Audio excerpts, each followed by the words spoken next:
প্রথম কথা হলো ভাই 171 কিসের করাপশনে নাকি মারামারিতে কোনটাতে? বসবাসযোগ্য শহরের তালিকা যে 173টা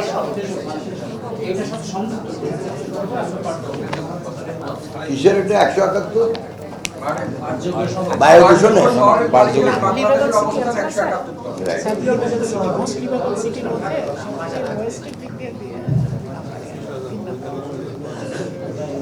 আপনার তো লিভেবল কথা তো একটা কম্বাইনের ভিতরে আসছে, যেমন বায়ু দূষণ, শব্দ দূষণ, পানি দূষণ। আপনি যদি যে আঙ্গিকে দূষণকে বিবেচনা করেন তাহলে আমরা তো ভালো জায়গায় নেই। কিন্তু কথা হলো যে সারা জীবনকে আমরা এই জায়গায় থাকবো নাকি আমরা আরও ভবিষ্যতে ভালোর দিকে যাব। এতক্ষণ যেটা আপনাদের সামনে আমি পড়লাম, এগুলির মূল উদ্দেশ্য যে আমাদের দেশের পরিবেশগত দিক থেকে আমাদের জীবন মান উন্নত করার জন্য যে পরিবেশ দরকার, সেই পরিবেশকে আমরা উন্নত করার জন্যই এতগুলি পদক্ষেপের কথা আপনাদের বললাম। এখন এই জিনিসগুলো কিন্তু একদিনে কিন্তু হবে না। এর কারণটা আমি আপনাদের বলি, যেমন মনে করেন যদি বায়ু দূষণ করতে হয়, প্রথম তো আছে আমাদের সলিড ওয়েস্ট। আমার বাংলাদেশের আপনি যদি প্রতিটা উপজেলা শহর থেকে আমরা করে জেলা শহরে যান, অনেক জায়গায় বর্জ্য ব্যবস্থাপনার অবস্থা ঠিক নেই। এর আজকেই মাননীয় প্রধানমন্ত্রীর সাথে আমাদের যে মিটিং ছিল, সেই মিটিংয়ে সম্মানিত এলজিইডি মন্ত্রী মহোদয় ছিল, ওনাদের সামনে আমি এই জিনিসটা উপস্থাপন করছি যে আমাদের প্রথম যে কাজটা দরকার সেটা হলো প্রতিটি উপজেলা থেকে আরম্ভ করে জেলা শহর এবং মহানগর এই আমাদের কঠিন বর্জ্য ব্যবস্থাপনাটাকে একদম ঠিক করা, আধুনিকায়ন করা। এবং ওনার সাথে আগামী 2-1 সপ্তাহের ভিতরে আমরা একটা মিটিংয়ে বসবো যে কীভাবে উপজেলা শহরগুলো থেকে উপরের যে পৌরসভাগুলো আছে এবং যে জেলা শহরগুলো আছে এগুলির কঠিন বর্জ্য ব্যবস্থাপনার উন্নয়ন করা যায়।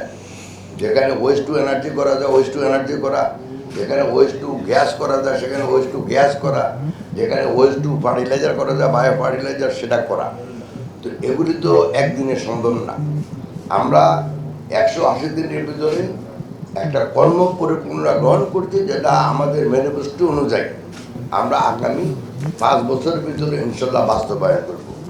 এখন আপনারা যারা আমাদের ম্যানিফেস্টো যদি পড়ে থাকেন তো ভালো, আর নাহলে আমি একটু ধরে একটু বলতেছি যে আগামী 5 বছরে আমাদের মেইন কাজ তো একটা 25 কোটি বৃক্ষরোপণ। তো 25 কোটি বৃক্ষরোপণ বলতে আমরা টার্গেট দিয়েছি 32 কোটি। কারণ নর্মাল নিয়মে প্রতি বছর যা গাছ লাগানো হয় তার অ্যাবাউট 30% নাকি পরিচর্যার অভাবে হোক, মানে ডিজিজের অভাবে হোক, ওয়েদারের কারণে হোক মারা যায়। তো আমরা কিন্তু যখন 25 কোটি বলছি, আমরা কিন্তু 25 কোটি মিন করে নেয়।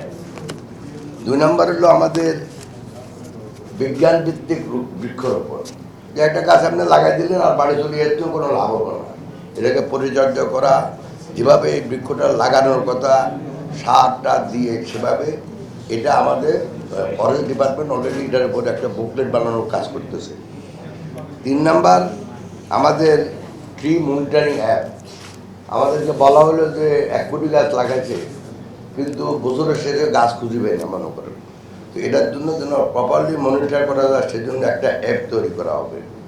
আমাদের নতুন নতুন দ্বীপ উঠতেছে, দ্বীপ এবং চরাঞ্চলে আমাদের মোট সবুজায়ন করা, মোট বৃক্ষরোপণ করা, এগুলি আমাদের একদম টার্গেটের মূল ভিত্তি।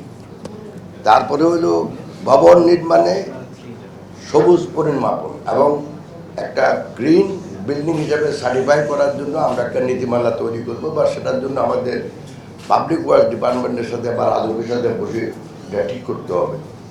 তারপরে হচ্ছে আমাদের